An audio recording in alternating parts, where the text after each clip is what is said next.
Halo teman-teman, bantu channel ini untuk berkembang ya. Klik tombol subscribe dan jangan lupa untuk like and share video ini. Terima kasih dan selamat mendengarkan.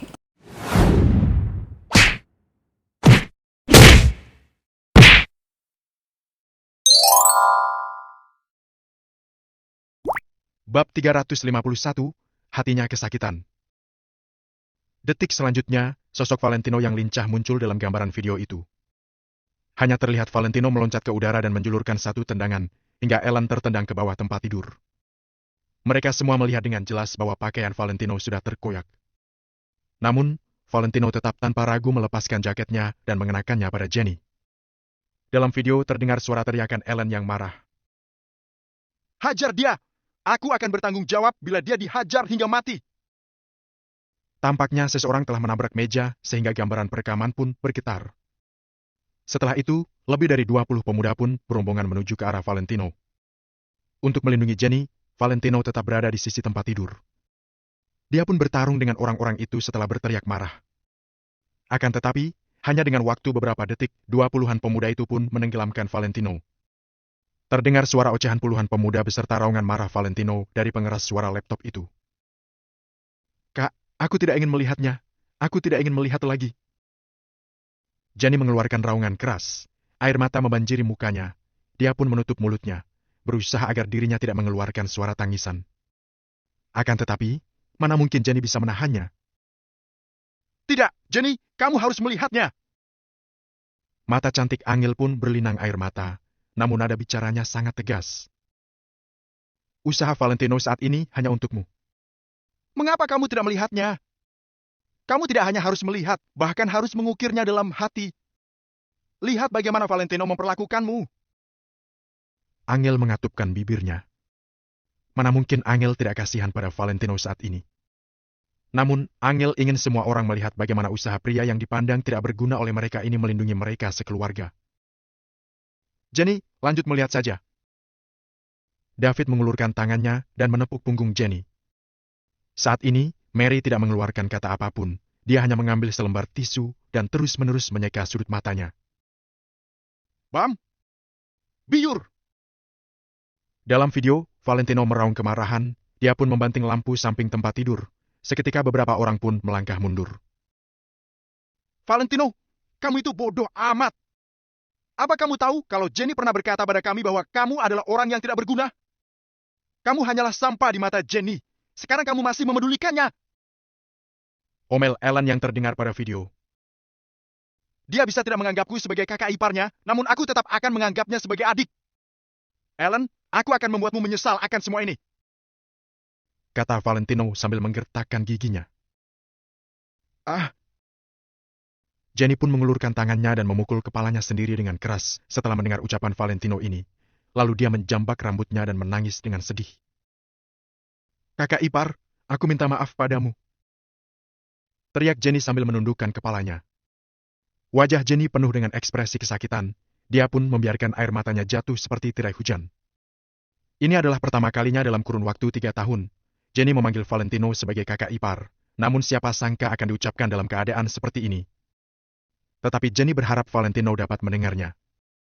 Mary, David bahkan Angel pun tidak punya waktu untuk menghibur Jenny saat ini. Karena hati mereka juga sangat tersentuh saat ini. Ucapan Valentino akan Jenny boleh tidak menganggapnya sebagai kakak ipar, tapi aku selalu menganggapnya sebagai adik, juga seperti sedang membicarakan mereka. Mereka boleh tidak menganggap Valentino sebagai anggota keluarga, namun Valentino selalu menganggap mereka sebagai keluarganya. "Hajar dia sampai mati!" Ellen berteriak terus-menerus. 20-an pemuda pun bagaikan harimau yang menerkam ke arah Valentino. Mereka dapat melihat bahwa Valentino jelas-jelas dapat bertarung dengan tidak terikat. Kecepatannya sangat cepat, tidak dapat dibandingkan dengan pemuda-pemuda itu. Namun, untuk melindungi Jenny yang ada di belakangnya, Valentino harus mencegah Ellen bertindak buruk pada Jenny lagi. Sehingga Valentino hanya bisa berdiri di tempat, menggunakan tubuhnya sendiri untuk melawan semua bahaya. Akan tetapi, bagaimanapun Valentino juga merupakan manusia yang memiliki darah daging, bukan seperti para kultivator yang ada di TV. Jadi, seiring dengan kekuatan fisiknya menjadi lemah, semakin banyak serangan jatuh ke tubuh Valentino.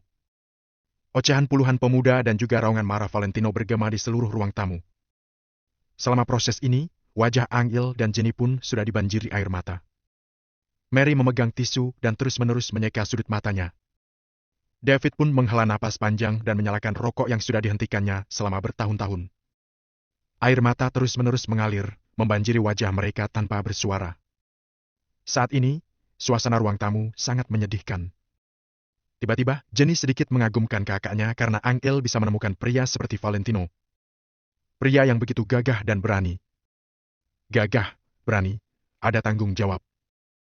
Ini adalah kesan Jenny pada Valentino sekarang. Ucapan ihsan tiba-tiba muncul lagi di benak Jenny. Apa orang ini keluargamu? Kalau tidak, mengapa dia berjuang untukmu? Ya, Valentino yang saat ini sedang berjuang. Jenny tiba-tiba merasa bahwa jika dia memiliki pacar seperti ini, dia akan memberikan segalanya untuknya tanpa ragu-ragu. Betapa baiknya jika Valentino bukanlah kakak iparnya. Di dalam video, Valentino tetap berdiri di sana, dia pun tidak tahu bahwa pakaiannya sudah terkoyak. Di belakangnya, Jenny masih dalam keadaan tertidur. Dia tidak menyadari bahwa ada seseorang yang sedang berjuang untuk melindunginya. Sementara perhatian Mary dan 3 lainnya yang ada di ruang tamu tampaknya sudah terpaku pada video. Seolah-olah saat ini mereka sedang berada di kamar dan melihat adegan ini dengan mata kepala sendiri. Perasaan keempat orang campur aduk. Mati kamu, Valentino! Gambaran berubah. Ellen memegang belati di tangannya dan mendadak menusuk ke Valentino yang tak berdaya. Saat ini, hati keempat orang tiba-tiba menegang. Valentino, cepat menghindar! Kakak ipar! Angel dan Jenny berseru bersamaan. Mereka sudah sepenuhnya fokus pada video itu. Seakan-akan teriakan diri mereka dapat membuat Valentino lebih waspada. Namun, belati ini tetap tertusuk pada perut Valentino, walau dia sudah bersiap siaga. Tusukan kedua ditusuk ke tulang rusuk dada Valentino. Jenny ingat dengan jelas bahwa ketika dirinya mendorong Valentino kemarin, tangannya tepat pada bagian tersebut. Saat ini, hati Jenny pun gemetar kesakitan. Setelah itu, Valentino langsung membalikkan keadaan. Dia meraih belati di tangannya dan mengayun beberapa kali untuk menakuti Ellen dan lainnya. Selain itu, Valentino juga menyandera Ellen. Valentino terengah-engah terus-menerus. Hari ini aku tidak akan menyerangmu. Bawa anak buahmu dan pergi dari sini. Saat itu, Ellen dan lainnya sangat ketakutan, sehingga mereka pun tidak menyadari keanehan pada Valentino. Namun, Angel mereka sebagai seorang penonton, tentu saja bisa melihat dengan jelas Valentino yang saat ini sudah tidak kuat lagi. Setelah Ellen dan lainnya meninggalkan tempat itu, barulah Valentino terduduk di atas ranjang dan terengah-engah. Aku telah melindungimu dengan baik. Valentino mengucapkan kata-kata terakhir ini pada Jenny. Akan tetapi, Jenny yang ada dalam video sedang tak sadarkan diri, jadi dia sama sekali tidak dapat mendengarnya. Sementara Jenny yang sedang menonton video seketika menangis terseduh-seduh. Terharu, namun juga merasa bersalah. Kakak ipar. Tubuh Jenny sepertinya telah terkuras semua kekuatannya dalam sekejap. Dia pun perlahan-lahan tergelincir dari sofa. Sampai dirinya tersungkur di tanah, riasan di wajahnya telah terhapus oleh air mata. Jenny sudah tidak perlu menonton videonya lagi. Sebelumnya Mary mengatakan bahwa mungkin saja Valentino akan berbuat sesuatu pada Jenny setelah Ellen dan yang lainnya pergi. Namun saat ini, Jenny berpikir dalam hati dengan semua yang Valentino lakukan untuknya. Bahkan jika Valentino benar-benar melakukan sesuatu padanya, Jenny juga rela dan tidak akan menyesal. Tidak. Tidak hanya begitu saja. Jenny masih ingin mencari Valentino dan meminta maaf padanya. Bab 352. Berani berbuat, harus berani bertanggung jawab. Angel berhenti memutar video tersebut. Dia cukup melihat videonya sampai di sini, karena semua kesalahpahamannya telah diluruskan. Semuanya telah terungkap. Valentino juga sudah terbukti tidak bersalah. Dia telah diperlakukan tidak adil oleh mereka sekeluarga. Suasana di ruang keluarga menjadi sunyi. Tidak ada seorang pun yang membuka suara. Hanya terdengar suara Jenny yang menangis terseduh-seduh sambil terduduk di lantai. Bu, sebelumnya ibu mengatakan kalau Valentino tidak mengkhawatirkan Jenny. Saat Jenny pulang terlambat, Valentino tidak mau pergi mencarinya. Apa sekarang ibu masih akan berkata seperti itu? Angel berdiri di depan sofa dan menatap Mary lekat-lekat. Mary hanya terdiam sambil mengulurkan tangannya untuk menyeka sudut matanya. Ada ekspresi malu yang tergambar jelas di wajahnya. Angel, ibu sudah melakukan kesalahan. Mary adalah orang yang tegas dan keras kepala, tapi saat ini, dia benar-benar menyesal dan mengakui kesalahannya dengan tulus. Tidak mudah untuk membuat Mary yang mempunyai sifat seperti itu mau benar-benar mengakui kesalahannya dengan tulus. Angel menengok lagi dan menatap ke arah David. Ayah, kemarin Jenny mengusir Valentino. Padahal Valentino sedang terluka dan wajahnya terlihat sangat pucat, tapi ayah malah menuduh kalau dia hanya berpura-pura sakit untuk menarik simpati kita. Pada saat ini, Angel hanya ingin menanyai mereka semua. Dia ingin membuat mereka menyadari kesalahan yang telah mereka perbuat. Angel. Sebelum menyelesaikan perkataannya, David tiba-tiba mengangkat telapak tangannya, lalu menampar wajahnya sendiri dengan keras. Plak! 1 kali. Plak! 2 kali. Plak! 3 kali. David menampar wajahnya sendiri 3 kali berturut-turut sekuat tenaganya hingga menciptakan suara tamparan yang begitu nyaring. Setelah itu, David menghela napas panjang dan menundukkan kepalanya tanpa mengatakan apa-apa lagi. Saat ini, Mary dan David terlihat seperti anak SD yang sedang dimarahi gurunya karena telah melakukan kesalahan. Mereka berdua hanya menundukkan kepala tanpa berani mengucapkan sepatah kata pun. Tatapan Angel beralih ke Jenny yang masih terduduk di lantai sambil menangis terseduh-seduh. Angel ingin mengatakan sesuatu, tapi pada akhirnya dia mengurungkan niatnya. Bagaimanapun juga, Angel adalah keluarganya, mana mungkin dia tega memarahinya. Terlebih lagi, Angel tahu kalau Jenny tidak punya niat buruk, hanya saja, sifatnya memang sangat ceroboh. Sedangkan alasan mengapa Jenny selalu sinis kepada Valentino, itu karena sejak awal keluarga mereka memang mempunyai kesan yang sangat buruk terhadap Valentino. Bahkan Angel sendiri saja waktu itu juga tidak menyukai Valentino. Namun, sekarang Valentino telah membuktikan dirinya. Kak, aku menyesal. Aku benar-benar menyesal. Aku merasa bersalah kepadamu dan kakak ipar. Jenny yang masih terduduk di lantai mengangkat kepalanya, menatap ke arah Angel, lalu berkata dengan sungguh-sungguh. Wajahnya dipenuhi dengan penyesalan. Bedak, maskara, lip gloss yang dia pakai sampai luntur karena air matanya yang sejak tadi tidak berhenti mengalir. Saat ini, dia bagaikan seekor anak kucing yang baru tercebur. Dia terlihat sangat menyedihkan dan tidak berdaya. Angel merasa tidak tega melihat Jenny seperti ini. Akan tetapi, Angel tahu kalau Jenny memang harus mempertanggungjawabkan kesalahannya. Hal ini adalah proses pendewasaan diri yang harus Jenny lalui. Karena biar bagaimanapun dia memang bersalah. Berani berbuat, harus berani bertanggung jawab. Semua ini harus ditanggung oleh Jenny sendiri. Angel perlahan-lahan berjongkok di hadapan Jenny, kemudian memegang kedua bahu adiknya itu sambil bertanya. Apa yang akan kamu lakukan sekarang? Aku ingin memintanya untuk kembali.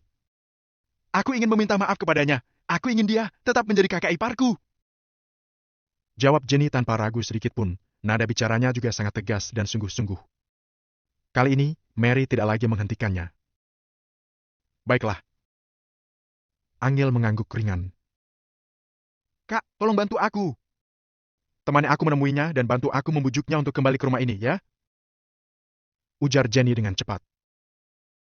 Jenny, bukannya aku tidak mau membantumu, tapi masalah ini terjadi karena kesalahanmu sendiri, jadi kamu sendirilah yang harus menyelesaikannya. Kamu harus pergi menemui Valentino sendiri. Minta maaflah kepadanya. Ujar Angel sambil menatap Jenny lekat-lekat. Baiklah. Begitu mendengar perkataan Angel, Jenny langsung berdiri dan berjalan ke arah pintu dengan mantap. Jenny sama sekali tidak memedulikan riasan wajahnya yang sudah tidak keruan. Saat ini, dia sudah tidak sabar untuk segera bertemu dengan Valentino dan meminta maaf dengan tulus kepadanya. Namun, ketika Jenny baru berjalan 2 langkah, tiba-tiba dia berhenti dan menengok ke arah Angel yang saat ini masih berjongkok di lantai. Kak, kamu tidak pergi menemuinya? Tanya Jenny dengan suara yang sedikit serak. Tidak. Jawab Angel sambil berdiri perlahan-lahan. Kemarin dia bilang, dia bisa mengabaikan pendapat semua orang terhadap dirinya karena yang penting baginya hanyalah pendapatku. Dia bertanya apa aku percaya kepadanya. Tapi jawaban yang aku berikan malah seperti itu. Aku sudah menyakiti hatinya. Meskipun dia mau memaafkanmu, belum tentu dia mau memaafkanku. Saat mengatakan kalimat ini, hati Angel terasa sangat sakit. Setelah itu, dia langsung berbalik badan dan berjalan menuju ke kamarnya. Angel tahu, perkataan dari seseorang yang kita pedulikan begitu berarti bagi kita. Valentino sangat memedulikan Angel. Meskipun semua orang di dunia ini tidak mempercayainya ataupun mengkhianatinya, Valentino bisa mengabaikan itu. Karena Valentino tidak memedulikan mereka. Namun, hal ini tidak berlaku untuk Angel. Angel adalah istri Valentino, istri yang sangat dia cintai. Seharusnya, ketika semua orang tidak mempercayainya, Angel akan tetap berada di sisinya dan menemaninya untuk menghadapi mereka semua. Sayangnya, Angel malah membuat pilihan seperti itu. Mana mungkin Valentino mau memaafkan dirinya? Saat ini, Angel bahkan tidak tahu bagaimana cara menghadapi Valentino. Setelah melakukan itu terhadapnya, Angel benar-benar tidak tahu harus menaruh wajahnya di mana saat bertemu dengannya nanti. Bahkan, Angel merasa bahwa dirinya tidak pantas untuk meminta maaf kepada Valentino. "Kak, dia pasti mau memaafkanmu," ucap Jenny dengan yakin. Langkah kaki Angel terhenti sejenak, tapi dia masih tetap berjalan menuju ke kamarnya. "Aku berangkat." Setelah mengatakan ini, Jenny langsung berbalik badan dan lanjut berjalan ke arah pintu. "Jenny, minta ayahmu untuk mengantarmu ke sana." Mary berdiri dari sofa, kemudian berteriak ke arah Jenny. "Tidak." Tanpa menengok ke belakang, Jenny berkata dengan tegas. "Aku jalan kaki saja." "Jarak dari sini ke perumahan di Jing Oriental lebih dari 10 km. Apa kamu sudah tidak waras?" teriak Mary. "Aku tidak peduli. Aku akan jalan kaki ke sana." Setelah mengatakan ini, Jenny langsung membuka pintu dan berjalan keluar. Jenny berpikir, hanya dengan cara ini dia bisa mengungkapkan ketulusannya. Dengan begitu, rasa bersalahnya terhadap Valentino bisa sedikit berkurang. "David, cepat kejar Jenny. Antar dia ke sana naik mobil." Mary langsung menatap ke arah David. "Kamu ini benar-benar tidak tahu apa-apa. Jenny ingin menggunakan cara ini untuk menebus kesalahannya. Dia sudah sepantasnya melakukannya. Kenapa kamu malah ingin menghentikannya?" teriak David dengan keras. Mereka berdua sudah menikah selama bertahun-tahun, tapi baru kali ini David berani meneriaki Mary seperti ini. "Kamu?" Mary sedikit terkejut. Untuk sesaat, dia tidak tahu harus berkata apa. "Bisa tidak sehari saja kamu tidak membuat masalah? Kalau saja kamu tidak bergosip sepanjang hari, hubungan Jenny dan Valentino tidak akan seburuk ini. Ubahlah kebiasaan burukmu itu. Aku beritahu, ya, alasan utama yang menyebabkan masalah ini terjadi adalah kamu." teriak David sambil menunjuk-nunjuk wajah Mary setelah sebelumnya menggebrak meja dengan keras. "Aku..." Tindakan David benar-benar mengejutkan Mary. Mary menatap David dengan wajah bingung. "Kenapa kamu melihatku seperti itu? Apa perkataanku salah?" David memelototi Mary. "Cukup, David! Kamu pikir kamu punya hak untuk memarahiku seperti itu? Kamu sama sekali tidak lebih baik dariku!" teriak Mary dengan keras. Setelah itu, dia langsung mengulurkan tangannya ingin menyerang wajah David. Bab 353, Kekuatan dari Kobaran Api. David mengernyit, lalu mendorong Mary ke samping. "Ku beritahu ya, kalau kali ini Valentino kembali dan kamu masih memperlakukan dia seperti sebelumnya, aku akan jadi orang pertama yang menampar mulutmu." Pada saat yang sama, David memukul meja dengan keras. Setelah itu, dia mengambil kunci mobil yang ada di atas meja lalu pergi keluar. Apa yang ingin kamu lakukan?" Mary benar-benar dibuat terkejut oleh David, membuatnya bertanya dengan suara kecil. "Aku ingin mengikutinya dari belakang, sesuatu bisa saja terjadi padanya." "Kalau kali ini terjadi sesuatu lagi, Valentino sampah yang ada di matamu itu tidak mungkin datang membantu." Setelah selesai berbicara, David menutup pintu dan pergi. Mary ternganga, dia sangat terkejut sampai tidak bisa berkata-kata, hanya diam di tempat seperti orang bodoh. Dalam 10 tahun terakhir, ini adalah pertama kalinya David berani bersikap seperti ini. Benar-benar pertama kalinya, David bersikap seperti seorang pria. Di malam hari, kota Neo tidak terlalu ramai, juga tidak terlalu sepi. Di jalan, banyak sekali orang yang berlalu lalang. Mereka yang baru saja selesai bekerja juga tampak bergegas kembali ke rumah. Namun, di sebuah trotoar jalan, ada seorang gadis berwajah sembab sedang berjalan sendirian. Riasan di wajahnya luntur, matanya juga memerah, terkadang masih terisak-isak. Gadis itu tampak seperti kucing liar yang kabur dari rumah. Lampu jalan yang menyinari gadis tersebut membentuk bayangan panjang di jalan. Orang-orang yang lewat melihat ke arah gadis itu. Meskipun riasan di wajahnya sudah luntur, gadis itu tetap terlihat sangat cantik. Akan tetapi, tidak ada mengerti kenapa dia seperti itu. Gadis itu sudah menolak sekian banyak taksi yang menawarinya. Seperti seseorang yang bersikeras menyelesaikan sesuatu. Nona cantik, apakah kamu tidak punya uang untuk naik taksi? Bagaimana kalau hari ini kakak mentraktirmu? Beberapa preman yang rambutnya dicat kuning mendekati gadis itu sambil tersenyum jahat. Minggir! Tiba-tiba, terdengar suara teriakan yang sangat keras dari belakang, membuat beberapa preman itu terkejut dan berbalik. Apa kamu sedang cari? Salah satu preman berambut kuning itu berbalik dan ingin memaki, tapi sebelum selesai, dia seketika terdiam. Preman itu melihat seorang pria paruh baya yang sedang menurunkan kaca mobil sambil menunjuk dan memarahi mereka. Mereka memang tidak kenal dengan pria paruh baya itu, tapi mereka tahu mobilnya.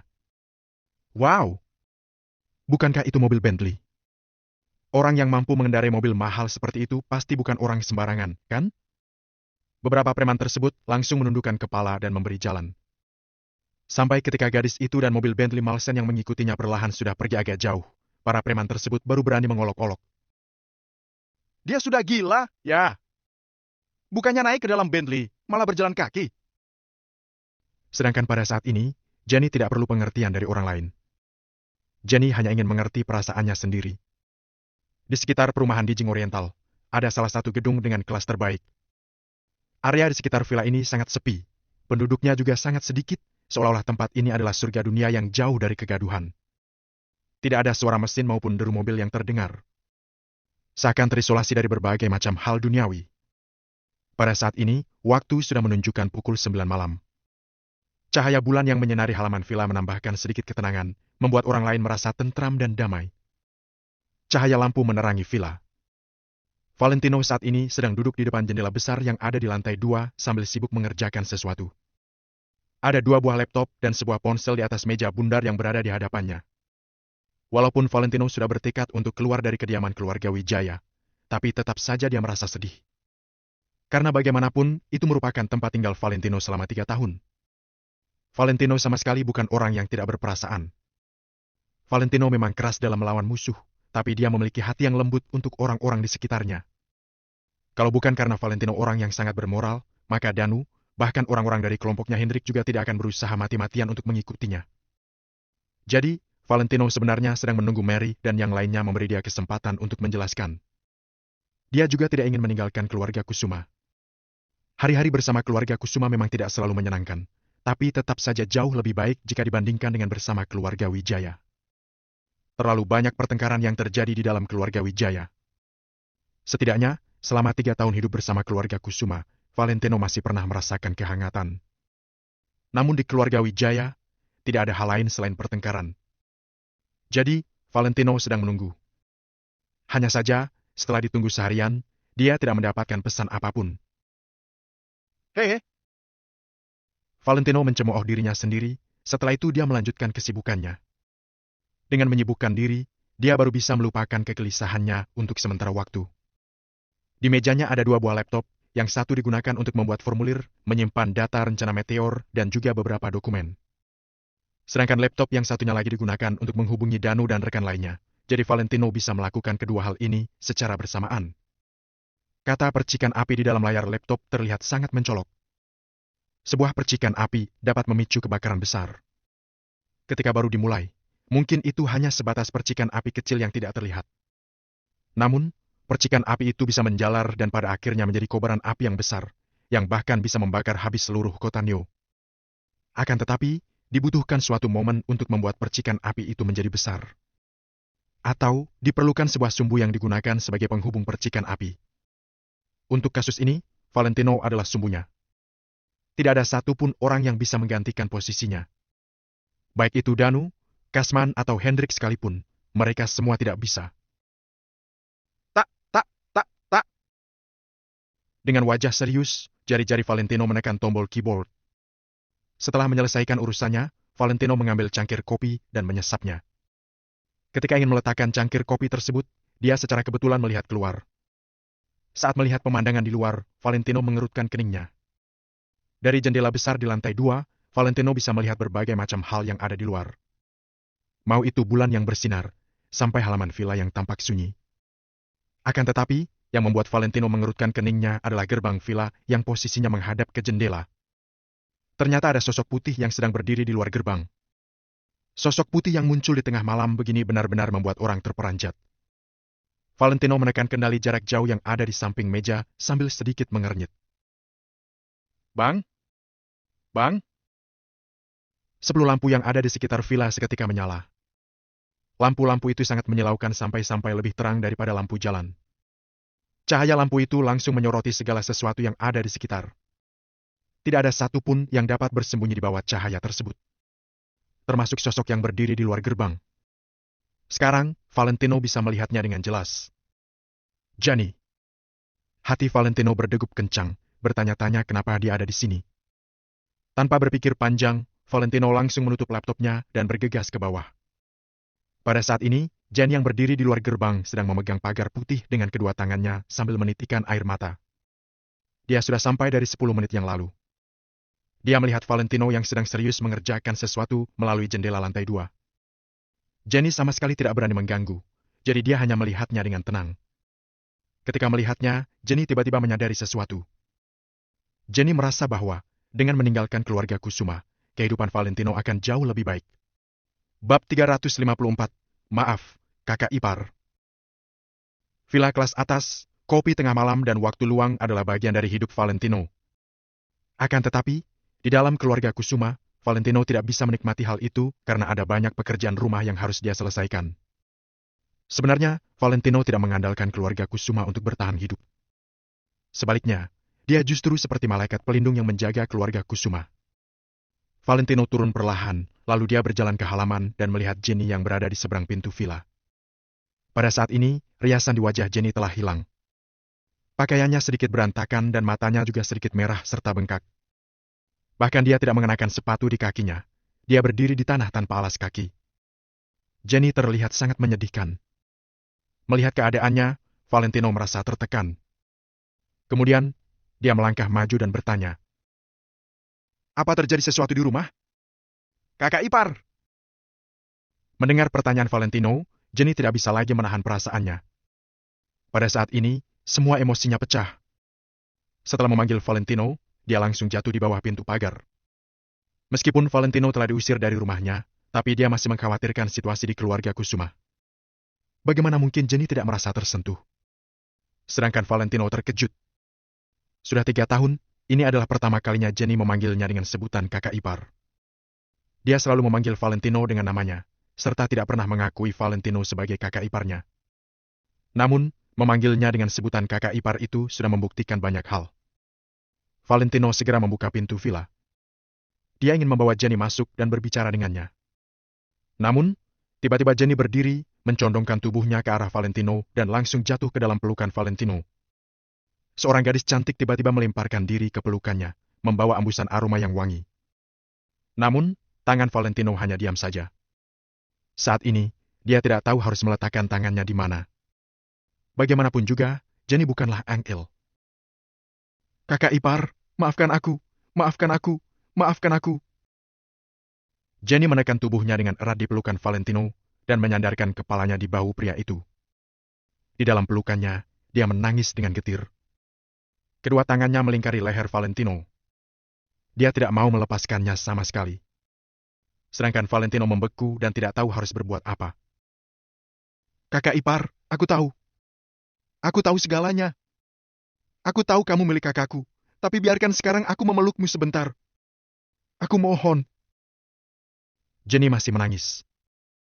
Valentino terdiam sejenak, lalu dia mengangguk dan berkata, "Ya?" Kemudian, dengan perlahan Valentino mengulurkan telapak tangannya dan menepuk punggung Gianni dengan lembut. Tidak jauh dari villa, David menghela napas lega saat melihat Valentino dan Gianni. Meskipun sebelumnya dia sudah menduga bahwa Valentino pasti akan memaafkan mereka. Namun saat ini, ketika dia benar-benar melihat Valentino telah memaafkan Gianni, dia masih merasa sedikit tersentuh. Valentino sangat baik terhadap keluarganya. Setelah David melihat semuanya dari kejauhan, dia berbalik dan langsung pergi. David yang telah menjadi pecundang selama lebih dari 10 tahun, tampaknya telah belajar banyak hal dari Valentino. Di villa. Setelah Gianni tenang, dengan perlahan Valentino melepaskan Gianni. Lalu, dia menutup pintu dan membawa Gianni masuk ke dalam rumah. "Oh!" Saat Gianni baru saja mengambil 2 langkah, tiba-tiba dia tersentak.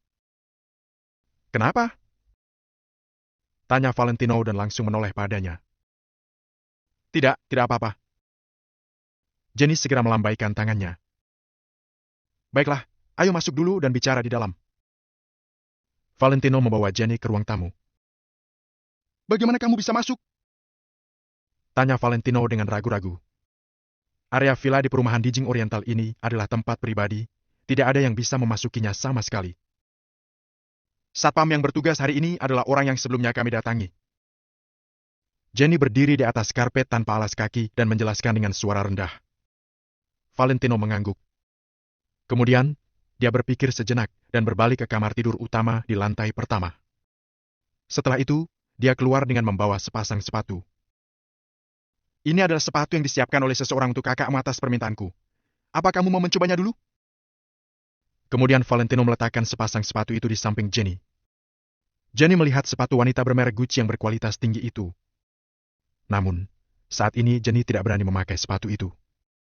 Dia telah berjalan lebih dari 10 km selama lebih dari 2 jam, hingga telapak kakinya sudah lama mengeluarkan darah yang sudah hampir mengering. Apa ada masalah di keluargamu? Kenapa keadaanmu seperti ini? Tanya Valentino pada Jenny, sambil menuangkan segelas air untuk Jenny sebelum dia duduk di sofa. Tidak ada masalah di rumah. Hanya saja Yurisdikasi 112 mengirimiku video tentang Motel La Villa. Itu adalah video yang didapat dari kamera yang dipasang oleh Ellen. Mungkin dia ingin menggunakannya untuk mengancamku. Dengan cepat, Jenny menjelaskannya pada Valentino. Mendengar penjelasannya ini, Valentino tercengang sejenak, lalu dia mengangguk. Jadi itu masalahnya. Kalau begitu, haruskah dia berterima kasih kepada Ellen karena telah menyelesaikan masalahnya? Kalau begitu, perjelas saja masalahnya. Valentino tampak tenang. Dia tidak melakukan apapun yang salah pada Jenny. Dia juga sama sekali tidak memiliki pikiran yang buruk padanya. Bahkan, dia tidak akan memiliki terlalu banyak gejolak emosi. Kakak ipar, aku hanya ingin meminta maaf padamu secara pribadi. Aku harap kamu bisa pulang ke rumah denganku. Jenny memegang gelas dengan kedua tangannya, sambil menatap Valentino dengan sedih. Valentino langsung terdiam begitu mendengar perkataan Jenny. Dia merenung dan bergumam pada dirinya sendiri. Pulang ke rumah? Aku, Valentino, sudah lama tidak punya rumah. Kakak ipar. Mulai sekarang, kita adalah keluarga, rumah kami juga rumahmu. Jenny terlihat sangat serius. Valentino menggelengkan kepalanya dengan lembut, lalu dia membelakangi Jenny dan berkata, Aku tahu, Jenny. Pulanglah dulu, aku masih ingin berada di sini sendiri selama 2 hari lagi. Kakak ipar, apa kamu tidak mau memaafkanku? Aku benar-benar tahu, aku salah. Mata Jenny memerah lagi. Jika keluarga Kusuma adalah masalah, aku akan tetap membantu. Tapi sekarang, aku ingin sendiri. Sebelum menjawab, Valentino terdiam sejenak dan menghela napas. Bahkan jika dia bisa memaafkan Jenny dan yang lainnya, dia masih memiliki beberapa rasa sakit di hatinya. Bagaimanapun juga, Valentino adalah manusia, bukan mesin tanpa perasaan. Jenny tahu apa yang dipikirkan Valentino. Akhirnya dia berkata, Kalau begitu aku akan menemanimu di sini. Jenny sendiri juga tidak tahu kenapa dia mengatakan hal ini, tetapi dia hanya ingin mengatakannya. Jika kamu ingin kembali, aku akan meminta seseorang untuk mengantarmu nanti. Valentino menggelengkan kepalanya dengan lembut. Tapi kakiku terluka. Jawab Jenny dengan lemah sambil mengangkat kedua kaki kecilnya.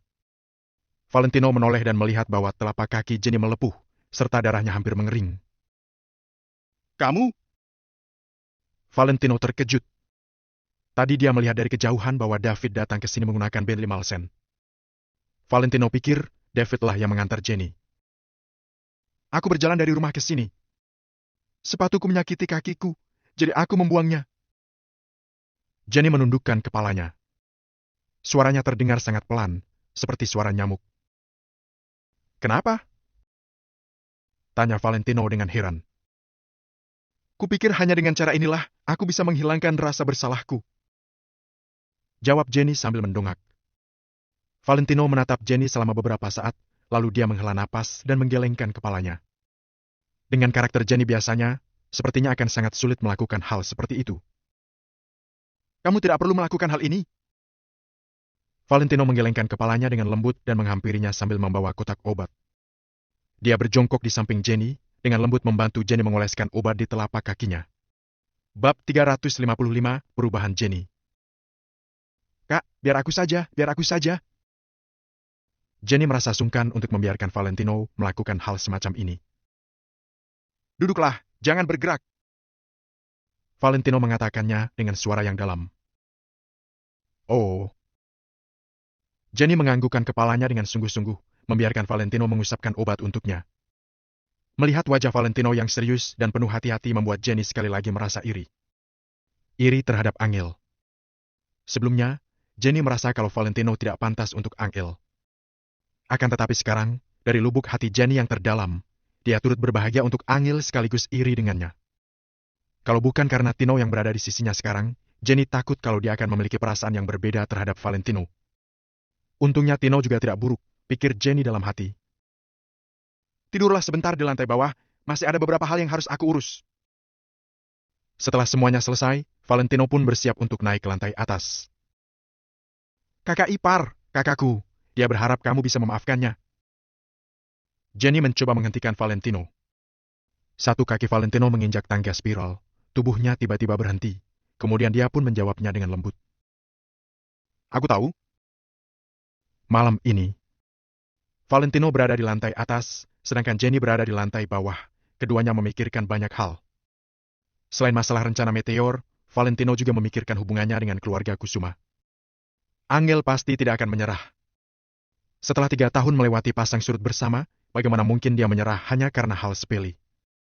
Valentino juga berpikir bahwa alasan Angel tidak datang bersamanya hari ini pasti karena dia merasa malu untuk bertemu dengannya. Akan tetapi, Valentino adalah seorang pria, bagaimana bisa dia meributkan hal-hal semacam ini dengan istrinya sendiri? Kalau Angel merasa malu untuk bertemu dengannya, mengapa dia tidak berinisiatif untuk pergi menemuinya? Tentu saja Valentino sendiri yang akan pergi menemui wanita yang dia cintai. Setelah membulatkan tekadnya, Valentino pun tertidur pulas. Di tengah suasana kamar yang sunyi, pintu kamar tiba-tiba terbuka. Setelah itu, seseorang menyelinap masuk ke dalam. Di bawah sinar rembulan yang dingin, dapat terlihat kalau orang itu adalah Jenny. Jenny dengan lembut mengambil selimut yang berada di sampingnya. Kemudian dia menyelimuti Valentino dengan selimut itu. Setelah itu, dia memperhatikan wajah Valentino yang tengah tertidur pulas dengan bantuan sinar rembulan. Jenny menghela napas panjang ketika mendengar suara napas Valentino yang sempurna. Valentino, mungkin ini kali terakhir aku memanggilmu Valentino, setelah ini aku hanya bisa memanggilmu kakak ipar. Aku minta maaf soal sebelumnya, mulai sekarang kamu adalah kakak iparku. Kamu adalah kakakku. Terima kasih atas semua yang telah kamu lakukan untuk keluarga kami. Mulai sekarang, siapapun yang berani mengatakan kalau kamu bukan bagian dari keluarga Kusuma, maka aku, Jenny, akan menjadi orang pertama yang tidak setuju. Jenny berbisik pelan ke arah Valentino yang tengah tertidur pulas. Sesaat setelahnya, Jenny pun melangkah keluar kamar dengan tenang. Apa yang dikatakan Angel ada benarnya. Menurut Jenny, masalah kali ini adalah bagian dari proses pendewasaan. Terlebih hal itu membuat Jenny, termasuk keluarganya mengerti makna berharga setelah mereka kehilangan. Sekembalinya Jenny ke lantai bawah, dia membaca pesan yang baru saja masuk ke ponselnya. Jenny, bagaimana? Apakah kamu sudah menemukan bukti bahwa Valentino ingin menghancurkan keluarga kita? Bukankah tadi pagi kamu mengatakan padaku kalau saat ini kalian sedang bertengkar dengan Valentino, apakah dia kabur dari rumah? Bagaimana kondisi saat ini? Jenny, jangan sampai kamu tertipu oleh Valentino. Sampai kapanpun, dia adalah bagian dari keluarga Wijaya. Dia sama sekali tidak memiliki hubungan darah dengan kita. Jenny, apakah kamu tega untuk menyia-nyiakan pengorbanan kakek? Aku dan ayahku akhir-akhir ini mengalami beberapa kendala. Besok kamu pergi cari Kiara. Dia akan menjelaskan apa yang harus kamu lakukan. Banyak pesan masuk dari Robert. Akan tetapi kali ini, begitu melihat ada pesan masuk, dia dengan cepat langsung membalasnya. Kamu boleh anggap dia bukan bagian dari keluarga kita, tetapi sampai kapanpun, dia adalah kakak iparku. Setelah membalas pesan, Jenny pun langsung memblokir kontak Robert lalu menghapusnya. Keesokan harinya. Setelah Valentino bangun, dia terkejut melihat Jenny yang sibuk melakukan sesuatu di dapur. Rupanya dia sedang belajar membuat sarapan. Ini adalah pertanda kiamat. Karena melihat tingkah bodoh Jenny di dapur, Valentino pun berniat untuk membantunya. Akan tetapi, tepat ketika Valentino baru saja sampai di pintu dapur, Jenny segera mengusirnya keluar. Jenny terlihat memegang spatula di tangan kirinya, bumbu di tangan kanannya, dan apron kecil di tubuhnya. Kak, setelah aku bisa masak nanti, serahkan semua urusan dapur padaku. Jenny mengatakannya dengan sungguh-sungguh. Valentino menggelengkan kepalanya, kemudian dia kembali menunggu di ruang tamu. Valentino tak kuasa menahan tawanya ketika melihat Jenny menyajikan sarapan dengan wajah yang tersipu malu. Telur goreng gosong, susu kedelai diaduk hingga menjadi pasta kacang, makanan sampah. Ketika sebelumnya aku melihatmu memasak, sepertinya terlihat sangat mudah, tahu-tahu makanannya sudah jadi saja. Jenny menggaruk kepalanya dengan sedikit malu. Dia sungguh tidak menyangka kalau memasak sangatlah sulit. Valentino pun tersenyum, setelah itu dia bergegas ke dapur untuk memasak. Tak lama kemudian muncul aroma makanan yang semerbak. Begitu Jenny mengenduskan hidungnya, dia mencium aroma yang familiar. Setelah selesai memasak, Valentino langsung menelpon untuk meminta seseorang mengantar Jenny kembali ke rumah, sedangkan dia sendiri tetap tinggal di villa. Pertama, dia belum berencana untuk kembali menemui Ang Il. Kedua, sekarang adalah waktu yang tepat untuk menyatukan seluruh industri yang ada di kota Neo. Berada di villa yang tenang dan tidak ada siapapun yang mengganggu sudah paling pas. Kak, apakah kamu sungguh tidak ingin kembali bersamaku? Jenny membujuk Valentino. Setelah berpikir sejenak, Valentino pun menjawab. Lihat nanti setelah aku selesai mengurus masalah di sini. Jenny menganggukkan kepalanya. Kemudian dia melihat Valentino dengan tatapan yang serius. Demi kamu, kakakku kemarin bertengkar dengan kami 3 kali. Dia menunggumu di rumah. Setelah selesai berbicara, Jenny pun naik ke mobil. Valentino terdiam sejenak. Kemudian dia menghela napas pelan lalu kembali masuk ke dalam kamar.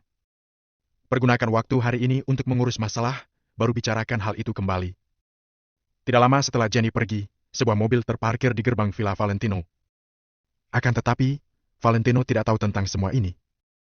Dia juga tidak perlu tahu karena tidak semua hal harus dia lakukan sendiri. Begitu pintu mobil terbuka, turun 2 orang pegawai dari dalam mobil. Itu adalah Ihsan yang kemarin. Ihsan mengonfirmasi alamat kembali. Setelah itu dia bersiap untuk menekan bel pintu Valentino. Akan tetapi, tepat pada saat itu, ponselnya tiba-tiba berdering. Setelah ragu sejenak, Ihsan pun mengangkat telepon itu. Orang yang menelponnya hanya mengatakan beberapa kalimat pendek. Setelah itu langsung menutup telepon. Ihsan bahkan belum sempat menjawab, tetapi sambungan telepon sudah terputus. Seolah memberitahu Ihsan mengenai beberapa hal tanpa ingin berdiskusi dengannya. Setelah telepon itu ditutup, Ihsan pun tersenyum masam. Kemudian dia menyalakan sebatang rokok lalu kembali ke mobil. Bab 356, Rolls-Royce Phantom. Asisten yang ada di belakang Ihsan sedikit kebingungan. Dia buru-buru ikut naik ke mobil. Apa yang terjadi, Pak Ihsan? Kita tidak menyelidiki Valentino lagi? Tanya asisten itu dengan sedikit bingung.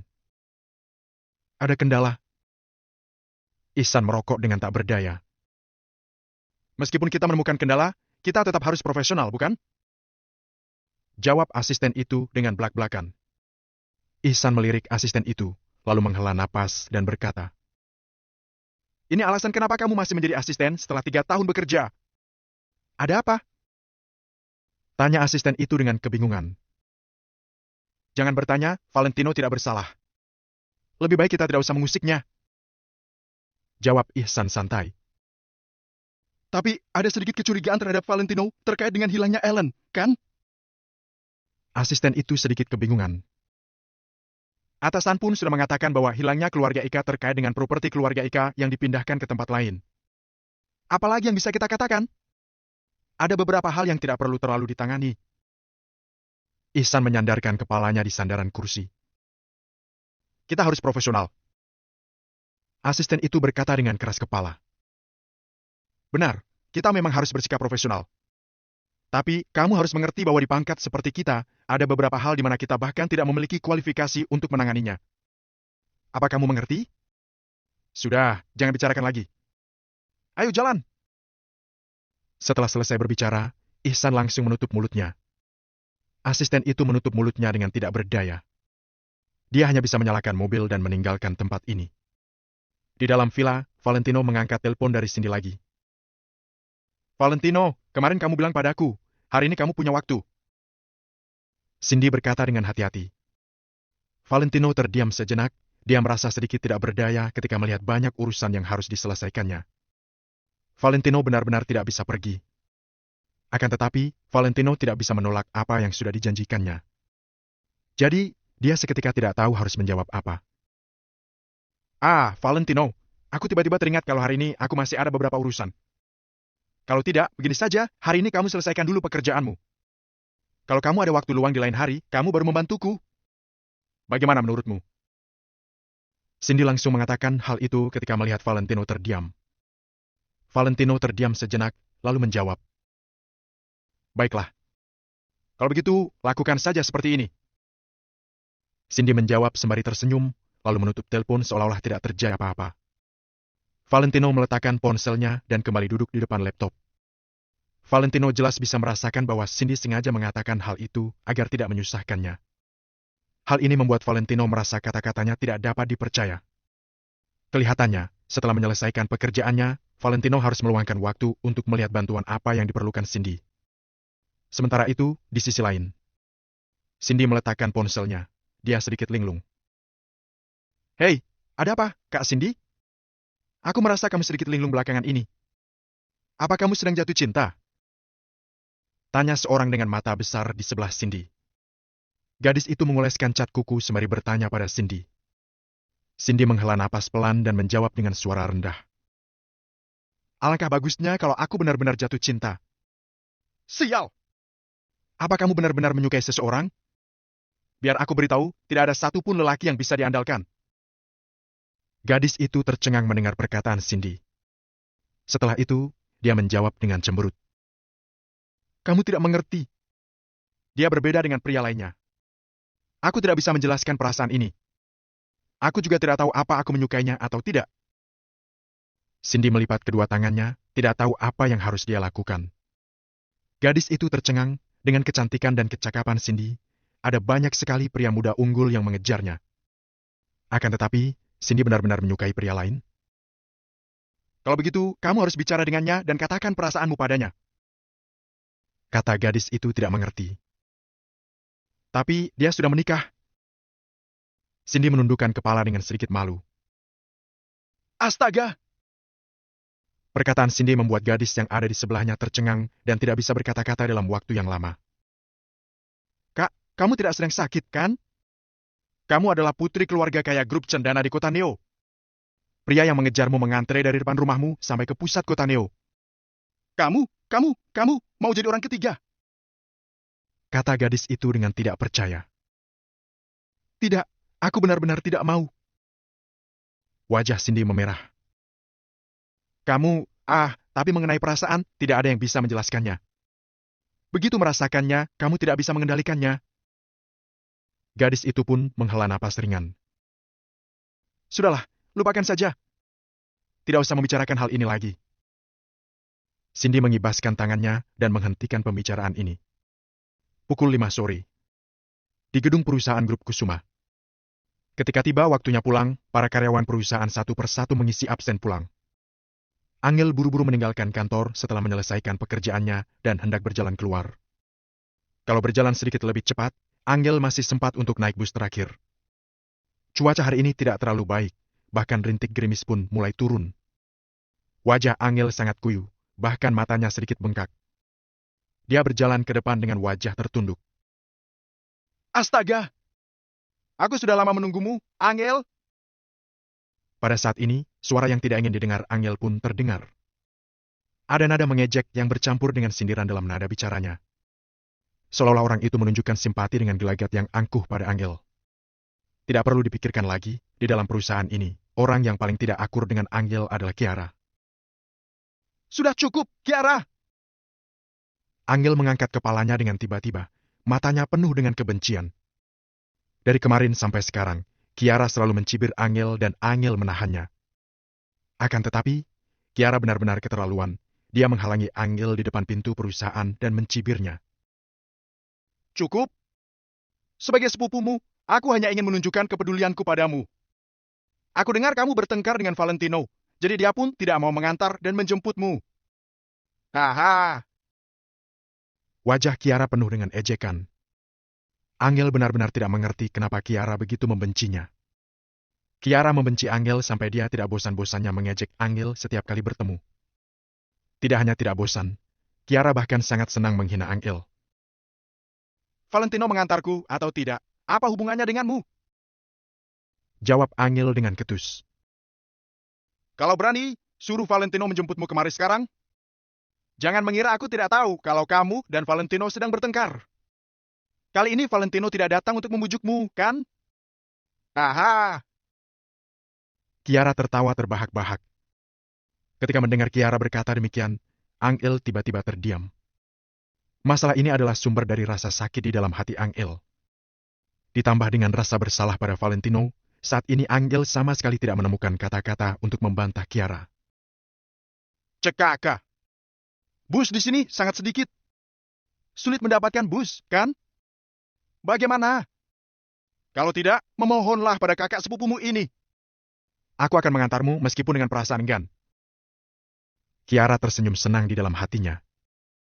Angel menggertakkan giginya, namun dia tetap tidak berkata-kata.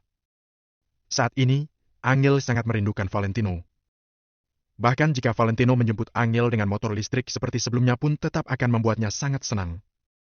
Akan tetapi, Angel tahu bahwa Valentino benar-benar sakit hati karenanya. Bram.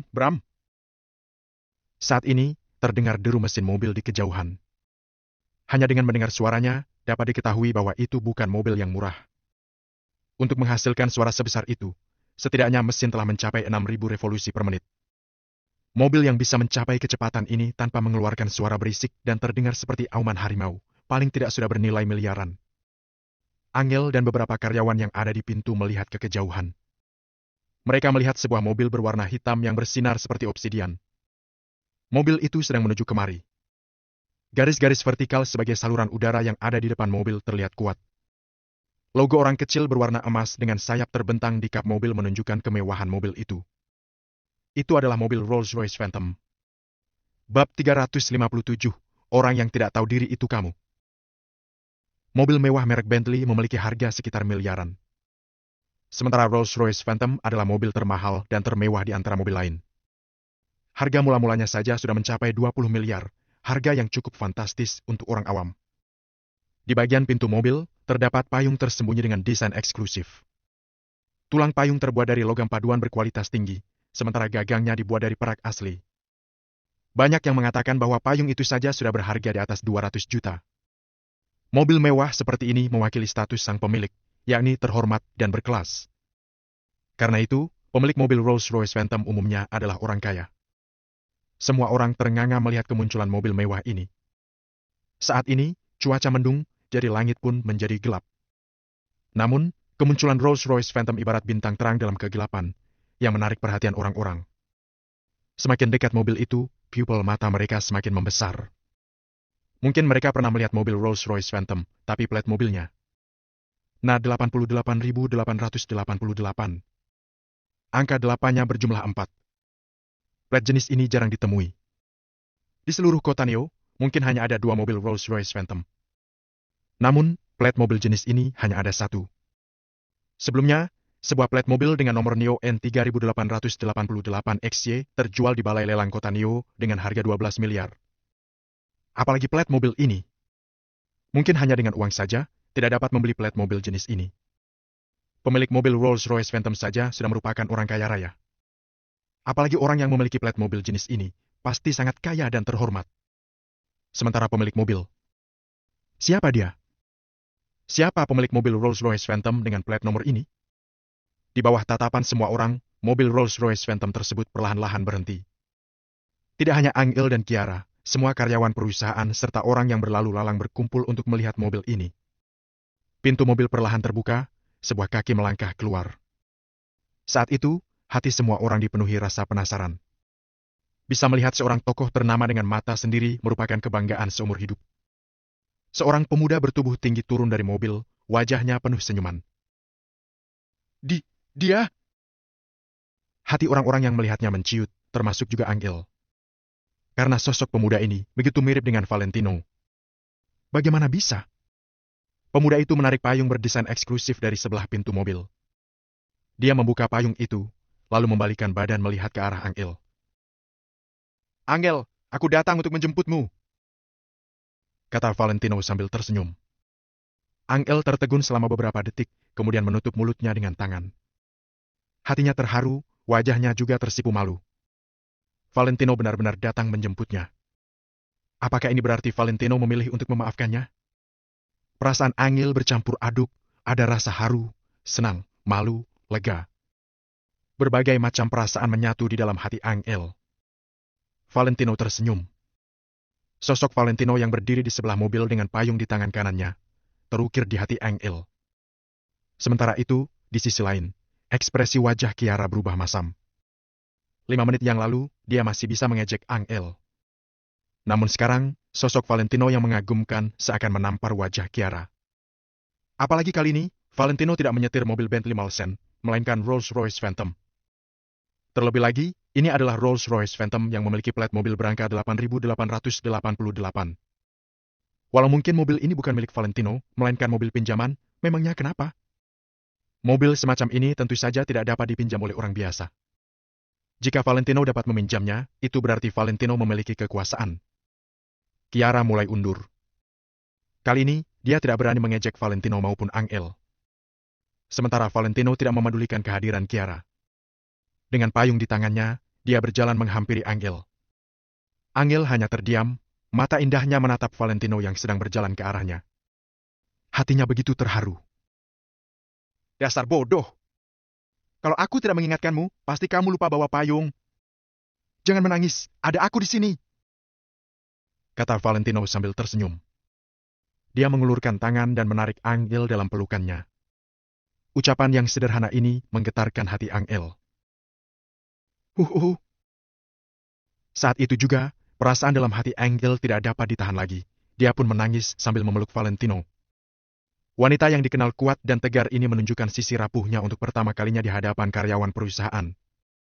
Namun, Angel tidak menyesal. Valentino, maafkan aku.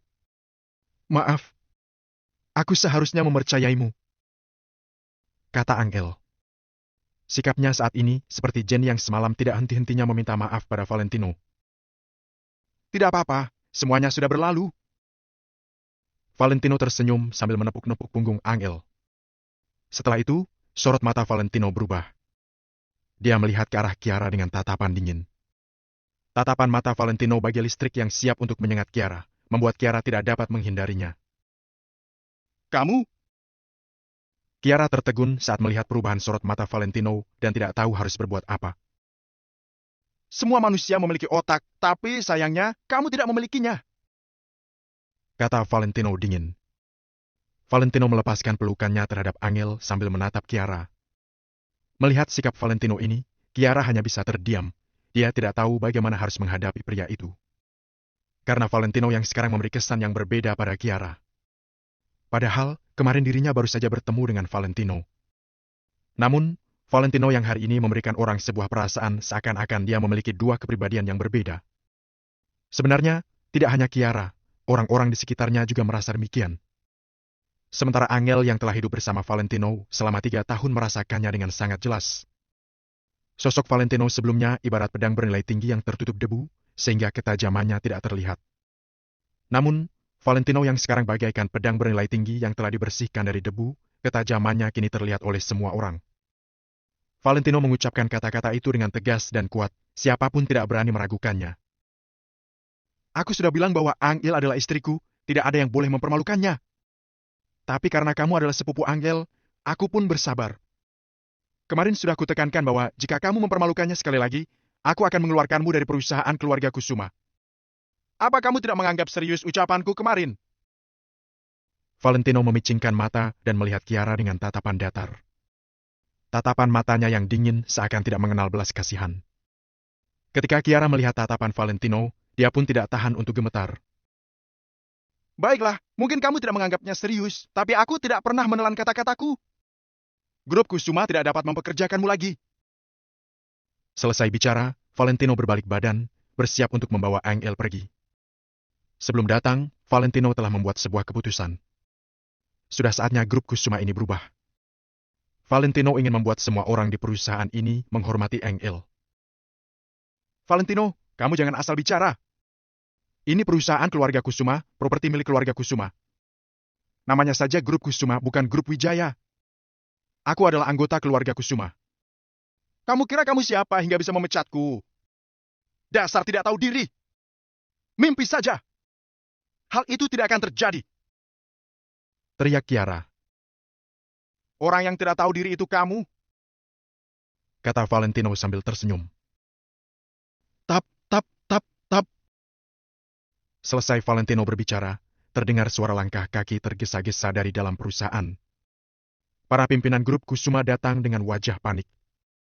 Bab 358, diusir dari perusahaan.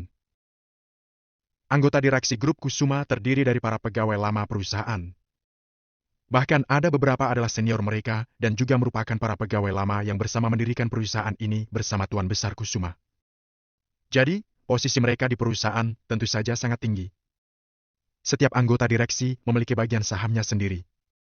Hal ini menyebabkan posisi mereka semakin tinggi di perusahaan. Bahkan ketika Bobby masih menjabat sebagai CEO, dia juga tidak berani mengabaikan ucapan mereka. Beberapa orang ini biasanya bersikap angkuh di perusahaan, bahkan ketika berjalan saja harus berlagak. Namun, pada saat ini, mereka malah tampak gugup, langkah kaki mereka juga agak terburu-buru, seolah-olah sedang terjebak dalam masalah besar. Paman Richard, ada apa? Tanya Kiara dengan heran. Anggota direksi yang berdiri paling depan adalah Richard Shira. Dia sedang memakai jas biru tua dan kacamata bingkai emas, raut wajahnya tampak sangat gugup. Ayahnya dulu bekerja bersama Tuan Besar Kusuma dan merupakan orang kepercayaan Tuan Besar Kusuma. Jadi, baik itu identitas, posisi ataupun bagian saham yang dimiliki Richard, semuanya berada di posisi yang lebih tinggi dibanding anggota direksi lainnya. Manajer Angel, Nona Kiara. Sapa Richard sambil mengangguk sambil membawa 7 atau 8 orang pria paruh baya ke depan pintu. Paman Richard, ada apa ini? Angel juga agak heran. Richard terdiam sejenak, kemudian menoleh menghadap Kiara dan berkata, Nona Kiara, mulai besok, kamu istirahat di rumah saja. Apa? Kiara seketika tertegun. Begitu Richard selesai berkata, semua orang yang ada di sana, kecuali Valentino, termangu dalam sekejap mata. Ucapan itu secara tidak langsung sedang mengatakan, Kiara, besok kamu sudah tidak perlu datang lagi. 1 menit sebelumnya, Valentino baru mengatakan kalau Kiara sudah tidak boleh bekerja di perusahaan keluarga Kusuma. Kini dalam sekejap mata, Richard sudah membawa orang pergi mengusir Kiara. Apakah ini hanya kebetulan, atau sudah diatur oleh Valentino? Akan tetapi, Richard dan beberapa pegawai lama perusahaan ini, bagaimana mungkin akan mendengar perintah Valentino? Angel dengan kaget menatap Valentino. Dia sungguh tidak paham apa hubungan antara dua hal itu.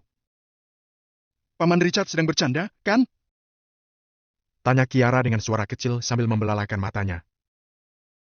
Nona Kiara, ini adalah keputusan terakhir yang diambil oleh para anggota direksi. Jadi, aku sama sekali tidak sedang bercanda. Jawab Richard dengan tegas. Semuanya seketika terkejut. Kiara adalah bagian dari keluarga Kusuma. Darah yang ada di dalam tubuhnya juga merupakan darah keluarga Kusuma. Sementara saat ini, dia sedang diusir dari bisnis keluarganya sendiri. Bukankah hal ini sangat konyol? Bagi Kiara, hal ini sangat memalukan. Diusir orang lain di rumah sendiri, apakah hal ini tidak konyol? Tidak mungkin! Kalian tidak berhak memecatku! Aku ingin mencari nenek. Aku akan segera menghubungi nenek. Kiara tampak marah, kemudian mengeluarkan ponselnya dan bersiap untuk menghubungi Nyonya Besar Kusuma. Nona Kiara, sebaiknya jangan mengganggu Nyonya Besar beristirahat. Jawab Richard setelah diam sejenak. Aku harus melaporkan hal ini pada nenek. Kalian hanyalah orang luar, tapi malah berani mengusirku. Aku adalah putri dari keluarga Kusuma, memangnya siapa kalian? Teriak Kiara. Richard mengernyitkan dahinya, lalu menjawab dengan tenang. Keputusan ini dibuat oleh Nyonya Besar Kusuma. Kalau kamu tidak percaya, maka telepon saja. Mendengar perkataan itu, Kiara seketika tertegun. Dia langsung tidak jadi menelpon Nyonya Besar. Sikap Richard sangat tegas, jadi dia tidak mungkin bercanda mengenai hal ini. Kalau dia berkata seperti itu, maka berarti itu adalah keputusan dari Nyonya Besar Kusuma sendiri. Meski Nyonya Besar Kusuma tidak berada di perusahaan, tidak ada orang yang berani menentang ucapannya. Para anggota direksi ini kebanyakan diangkat oleh Tuan Besar Kusuma, bahkan ada beberapa yang ayahnya sangat dekat dengan Tuan Besar Kusuma. Jadi, mereka tentu saja sangat menghormati Tuan Besar Kusuma dan begitu pula dengan Nyonya Besar Kusuma. Hal ini merupakan alasan kenapa Bobby yang sudah menjadi CEO perusahaan, tapi masih harus menuruti ucapan Nyonya Besar Kusuma. Sebab, Perkataan Nyonya Besar Kusuma lebih berguna dibanding orang lain. Nona Kiara, kalau kamu masih tidak percaya, coba telepon saja, ucap Richard. Namun, Kiara malah meletakkan ponselnya dengan lemas. Wajahnya tampak sangat putus asa. Mulai hari ini, Nona Kiara sudah tidak bekerja lagi. Untuk waktu kapan Nona Kiara kembali, silakan tunggu keputusan dari anggota direksi. Selain itu, posisi Nona Kiara yang kosong akan ditugaskan kepada manajer umum Angel, atau orang lain yang akan bertugas atas posisi itu, semuanya akan diputuskan oleh manajer Angel. Richard seperti sedang membacakan dekret kaisar. Dia mengumumkan hasil keputusan rapat anggota direksi dengan suara lantang. Kiara sangat putus asa, sementara Angel sangat kaget. Sedangkan raut wajah para pegawai juga berubah. Para pekerja yang setia terhadap Angel tentu saja sangat senang ketika melihat Angel naik jabatan. Sedangkan para pekerja yang mengikuti Kiara kini sedang ketakutan. Perusahaan paling pantang karyawannya mengambil pihak. Begitu salah satu pihak kalah, semua orang akan mendapat akibatnya. Dalam sekejap mata, banyak yang merasa gelisah. Manajer Angel, menurut Anda, apakah dengan begini sudah memuaskan? Richard menoleh menghadap Angel dan bertanya sambil sedikit membungkukkan badannya. Aku... Biasanya Angel adalah wanita yang tegas ketika sedang bekerja, tapi kini dia berkata dengan terbata-bata. Sekarang sudah saatnya pulang, kalau ada masalah, besok baru bicarakan lagi dengan Angel. Valentino tidak menunggu jawaban Angel dan langsung menarik tangannya, kemudian menuju di mana Rolls Royce itu terparkir. Semua orang memandang mereka berdua sambil terkagum-kagum. Hai MPA, kalian menindasku. Tunggu saja kalian. Dengus Kiara, lalu berbalik pergi. Dia merasa sangat jengkel. Akan tetapi, pada saat ini tidak ada orang yang memperhatikannya. Melihat punggung Valentino yang sedang memegang payung sambil membawa Angel pergi, semuanya terkesiap kagum. Aku pernah melihat Valentino dari naik sepeda elektrik dan mengantar jemput manajer Angel selama 3 tahun lebih tanpa memedulikan cuaca. Valentino sedang berubah, segala hal juga sedang berubah. Richard menghela napas panjang, nada bicaranya juga terdengar penuh arti. Di kediaman Nyonya Besar Kusuma, Bobby sedang duduk di atas sofa. Raut wajahnya tampak panik. Ibu malah menyuruh Kiara pergi dari perusahaan. Bukankah sebentar lagi sudah akan menjadi milik Angel? Tanya Bobby sambil menggertakkan giginya. Nyonya Besar Kusuma sedang menggenggam secangkir teh dan memainkan daun teh tanpa mengatakan apapun. Ibu, aku tidak paham kenapa ibu melakukan hal ini. Sikap ibu terlalu memihak pada keluarga David. Ucap Bobby lagi. Kamu kira ibu ingin melakukannya? Jawab Nyonya Besar Kusuma setelah menyesap tehnya. Bab 359, Sikap Maple Rain Real Estate. Begitu mendengar ucapan Nyonya Besar, Bobby terdiam sejenak lalu akhirnya baru mengerti. Lagi-lagi Hendrik. Apa dia sungguh menganggap dirinya hebat? Bisa-bisanya dia terus ikut campur pada perusahaan kita. Bobby sangat marah. Saat itu, hanya karena satu ucapan Hendrik, Bobby langsung kehilangan posisinya sebagai CEO dan hingga saat ini, dia masih tidak bisa menjabat kembali. Kini Hendrik malah ikut campur lagi. Hal ini sungguh keterlaluan. Kalau tidak, apa yang bisa kita lakukan? Nyonya Besar Kusuma menghela napas. Paling tidak kita hentikan saja kerjasama ini. Paling kita tidak mendapat keuntungan saja. Bagaimana kalau kita lupakan saja? Bobby menggertakkan giginya. Kamu kira masalah ini bisa semudah itu? Ketika dia menelponku, dia sama sekali tidak berniat untuk bernegosiasi denganku, melainkan sedang memberitahuku. Bahkan hingga panggilannya diakhiri, aku sama sekali tidak mengatakan sepatah kata pun. Nyonya Besar Kusuma meletakkan cangkir tehnya dan bersandar di kursi. Apa yang dia katakan? Mendengar hal itu, Bobby agak tercengang. Yang pertama, pecat Kiara dan jangan biarkan dia kembali bekerja untuk selamanya. Yang kedua, siapapun dari grup Kusuma tidak boleh menindas Angel. Yang ketiga, sebaiknya lakukan sesuai yang dikatakan, kalau tidak grup Kusuma akan hancur. Begitu terpikir akan ucapan Hendrik, Nyonya Besar Kusuma tanpa sadar bergidik.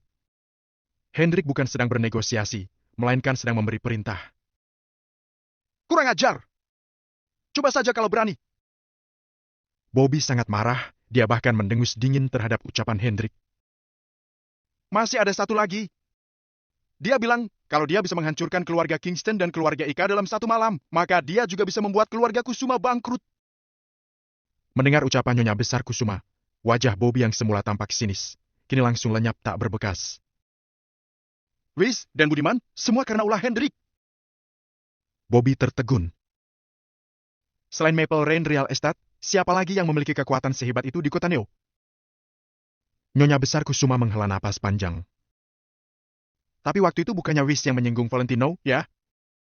Makanya dia. Bobby teringat.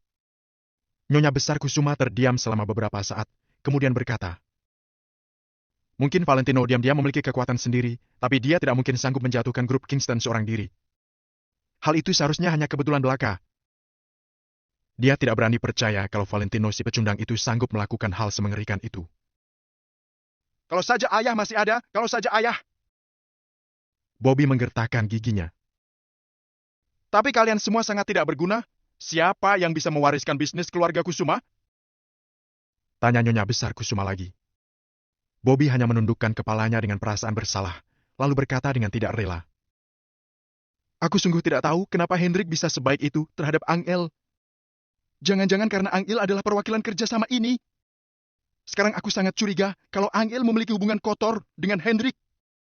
Kalau tidak, berarti Angel berselingkuh dengan penanggung jawab Maple Rain Real Estate. Bagaimanapun juga, Angel adalah keponakanmu. Bisa-bisanya kamu sembarangan bicara. Nyonya Besar Kusuma agak tidak senang. Tapi, kalau terus seperti ini, perusahaan kita akan jatuh ke tangan Angel dan dikendalikan oleh Valentino si orang luar itu. Bobby masih saja tidak rela. Nyonya Besar Kusuma diam sejenak, kemudian berkata, 2 hari lagi aku akan mengadakan RUPS, aku akan memberimu 1 kesempatan lagi. Mendengar ucapan itu, Bobby seketika gembira. Dia tahu kalau Nyonya Besar Kusuma lebih memihak padanya. Di pusat kota Neo, Valentino sedang memegang payung, sementara Angel melingkarkan tangannya ke lengan Valentino dan menyandarkan kepalanya ke bahu Valentino. Hujan sudah semakin deras hingga bisa mendengar suara air hujan yang menghantam payung mereka. Dengan cahaya yang menyinari pantai Neo, mereka bisa melihat dengan jelas air hujan yang jatuh ke sungai. Orangnya cantik, pemandangannya indah, ditambah lagi dengan suasana yang menyenangkan. Valentino, hari ini kamu ikut aku pulang tidak? Tadi aku sudah beritahu ibu juga sangat senang dan sudah membeli sayur untuk makan malam nanti. Ucap Angel dengan santai. Valentino terdiam sejenak, lalu menjawab. Baiklah, aku akan pulang. Angel sangat gembira mendengar jawaban Valentino. Kemudian, dia pun mengangkat kepalanya dan menatap Valentino dengan serius, lalu bertanya. Beritahu aku, apa masalah mengenai Kiara tadi ada hubungannya denganmu atau tidak? Aku yang melakukannya. Valentino sama sekali tidak menutup-nutupinya. Sungguh? Bagaimana kamu bisa melakukannya? Paman Richard dan yang lainnya, kenapa bisa mendengar ucapanmu? Meski sudah menebaknya, Angel masih sulit mempercayainya. Angel, kamu jangan bertanya dulu. 1 bulan lagi, aku akan memberitahumu semuanya. Ketika kamu ulang tahun nanti, aku akan memberikan seluruh kota Neo kepadamu sebagai hadiah dariku. Ucap Valentino dengan serius sambil menatap kejauhan. Angel terdiam sejenak, lalu mengangguk. Sekarang Valentino tidak ingin bercerita, Angel pun menghargai keputusannya. Angel masih ingat pada saat itu Valentino pernah bertanya padanya apa yang dia inginkan. Angel mengatakan dia tidak menginginkan apapun, tapi hanya tidak ingin ditertawakan dan diolok orang lain lagi. Dia juga ingin orang-orang yang meremehkan keluarganya tahu kalau mereka sudah buta. Valentino pun mengiyakannya. Selama beberapa waktu ini, Valentino sedang perlahan-lahan mewujudkan janjinya. Angel sudah menunggu selama 3 tahun. Dia juga tidak keberatan untuk menunggu 1 bulan lagi. Dia percaya kalau suaminya tidak akan membuatnya kecewa. Begitu Valentino dan Angel sampai di rumah, Mary dan David bangkit untuk menyambut mereka. Raut wajah mereka terlihat agak tersipu malu. Sedangkan Valentino tetap memperlakukan mereka berdua seperti biasanya, tapi itu malah membuat mereka berdua merasa semakin malu. Ibu sudah beli sayur belum? Kenapa ibu belum memasak juga? Tanya Angel dengan heran. Sudah beli sih, tapi kamu juga tahu kalau ibu tidak pintar memasak. Kali ini Mary tidak berlagak lagi dan hanya menunduk malu. Dulu dia merasa dirinya cukup mahir memasak, tapi begitu Valentino tidak ada di rumah mereka semalam, dia langsung sadar kalau kemampuan memasaknya jauh lebih buruk daripada Valentino. Tidak apa-apa, biar aku saja. Valentino hanya menggeleng sambil tertawa kecil. Setelah itu, dia menggulung lengan bajunya sambil menuju dapur. Ibu, kurasa ibu sengaja meminta Valentino pulang agar ibu bisa bersantai kan? Angel mencebikkan bibirnya. Omong kosong apa yang kamu bicarakan? Cepat bantu Valentino! Balas Mary sembari menutup wajahnya. Baik. Angel tersenyum, lalu buru-buru mengikuti Valentino. Selama 3 tahun ini, keluarga mereka baru pertama kali terasa sangat harmonis dan gembira. Begitu masuk ke dalam dapur, Valentino menyiapkan segalanya dengan mahir. Dia melihat sayur-sayur yang dibeli Mary dan sudah memikirkan lauk apa yang ingin dia masak. Angel, kamu keluar saja, dapur banyak asap. Ucap Valentino setelah melihat Angel berjalan masuk. Tidak mau, aku ingin memasak bersamamu. Angel menggelengkan kepalanya dengan keras kepala, lalu mengambil sebuah celemek. Setelah itu, dia melingkarkan tangannya ke pinggang Valentino untuk mengikat simpul celemek itu. Valentino hanya tersenyum sambil menggeleng, tapi tidak menolaknya lagi. Ibu, aku sudah pulang. Hari ini aku bawa seseorang pulang. Pada saat ini, suara Jenny terdengar hingga ke ruang tamu. Bab 360, Bapak Rumah Tangga? Angel dan Valentino saling memandang, lalu berjalan keluar. Ah, Kak, kakak ipar juga sudah kembali? Baguslah, baguslah. Begitu melihat Valentino, Jenny langsung senyum lebar dan tampak sangat senang. Siapa yang datang? Temanmu? Tanya Mary sembari berjalan keluar. Halo, Bibi. Aku adalah teman Jenny. Pemuda itu tersenyum tipis sambil menyapa Mary dengan sopan. Tangannya juga sedang menenteng sebuah hadiah yang mewah. Sementara Valentino langsung mengernyit begitu melihat pemuda itu. Kenapa Hans bisa datang kemari? Valentino pernah bertemu dengan Hans. Saat berada di kafe Hesti, mereka mempunyai sedikit masalah. Valentino tidak membencinya karena mereka pernah berselisih sebelumnya. Akan tetapi, Valentino sangat pintar dalam menilai orang. Dia merasa Hans bukanlah orang yang jujur. Kepribadian Jenny sangat ceroboh. Kalau dia bersama Hans, Jenny pasti akan dirugikan. Sedangkan sekarang Jenny malah membawa Hans pulang. Hal ini menandakan hubungan mereka sudah semakin dekat. Apakah dia harus menghentikan mereka? Lalu bagaimana caranya? Bagaimanapun, semua ini adalah pilihan Jenny. Masalah seperti perasaan dan percintaan tidak ada yang bisa ikut campur. Ketika perasaan Valentino sedang campur aduk, Mary sedang menilai Hans dari ujung rambut hingga ke ujung kaki. Mary sedang mengamati jas bermerek yang dipakai Hans. Ada tali pinggang edisi terbatas Hermes, sepatu kulit Gucci, dan masih ada jam tangan Aston Martin yang harganya sangat luar biasa itu.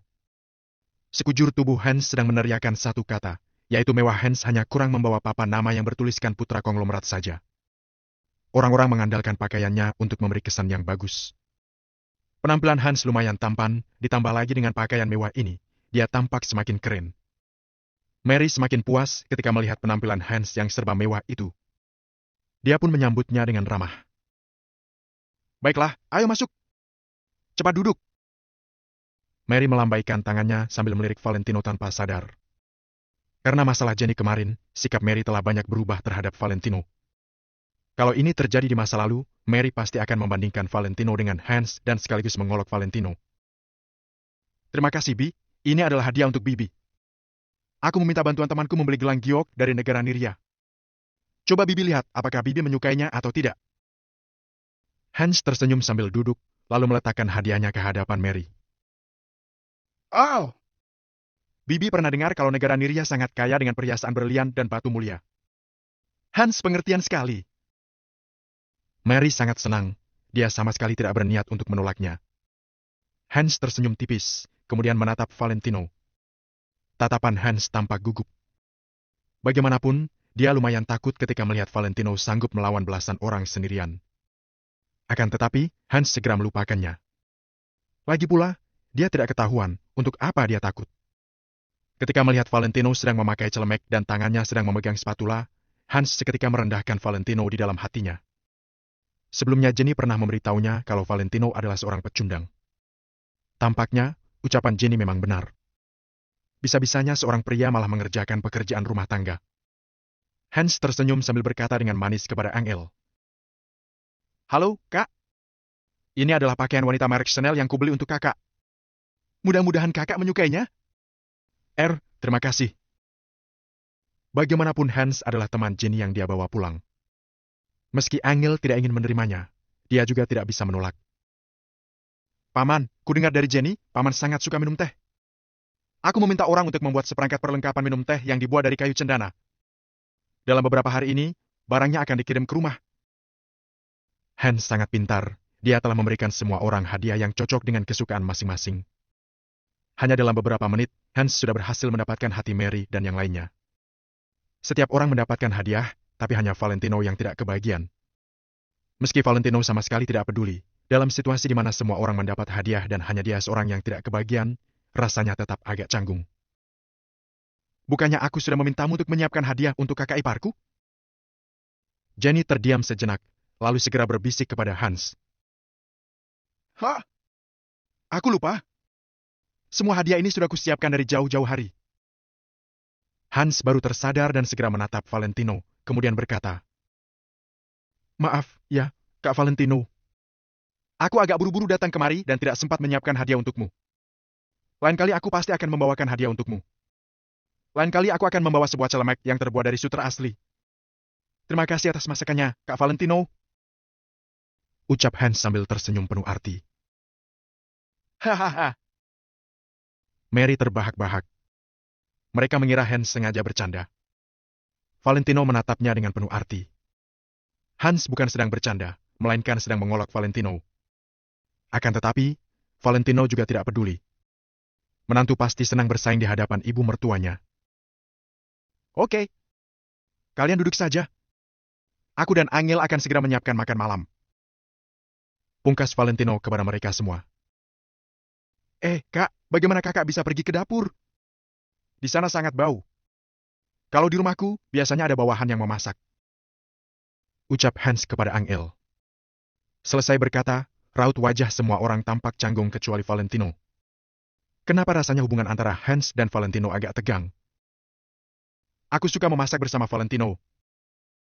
Angel membeku sejenak, kemudian menarik Valentino kembali ke dapur. Hans tersenyum penuh arti. Ketika di kafe Hesti, Valentino sangat hebat. Hans mengira dia adalah orang yang memiliki latar belakang besar. Ternyata, Valentino hanyalah seorang bapak rumah tangga. Hans, apa pekerjaan keluargamu? Bagaimana kamu bisa kenal dengan Jenny? Mary mulai bertanya pada Hans. Ibu, sudah aku bilang pada ibu, kan? Hans adalah orang yang memberiku banyak hadiah, namanya T. Oh, Jenny, Bibi tidak main internet, jadi jangan bilang itu lagi. Di hadapan Bibi, aku adalah Hans. Setelah Hans. Jenny tertegun sejenak, lalu mengangguk dan berkata, Baiklah, aku akan mendengar arahanmu. Setelah itu, Hans menjelaskan bisnis keluarganya kepada Mary. Tentu saja Mary sangat puas terhadap penjelasan Hans, bahkan senyumannya semakin melebar. Setidaknya bagi Mary, Hans jauh lebih hebat daripada Valentino. Karena hingga saat ini, Mary masih tidak tahu seberapa banyak tabungan yang dimiliki Valentino sebenarnya. Ditambah lagi semalam Jenny baru mengatakan kalau punya uang saja sudah bisa menyewa iring-iringan mobil mewah, jadi kesannya terhadap Valentino kembali lagi ke semula. Meski dia tidak akan memperlakukan Valentino dengan buruk, dia tidak akan menganggap Valentino kaya. Saat makan malam. Begitu memakan masakan Valentino, nafsu makan mereka langsung meningkat, kecuali Hans seorang. David dan Jenny terus memuji masakan Valentino. Keenam orang itu tampak sangat harmonis dan menghangatkan hati. Kak Valentino, sebelumnya aku dengar dari Jenny, kakak belum bekerja, ya? Hans tiba-tiba bertanya dengan penuh perhatian. Iya. Valentino mengangguk ringan. Mana bisa seperti itu? Kurasa, pria harus mempunyai keberanian dan kekuatan untuk melindungi pasangan sendiri.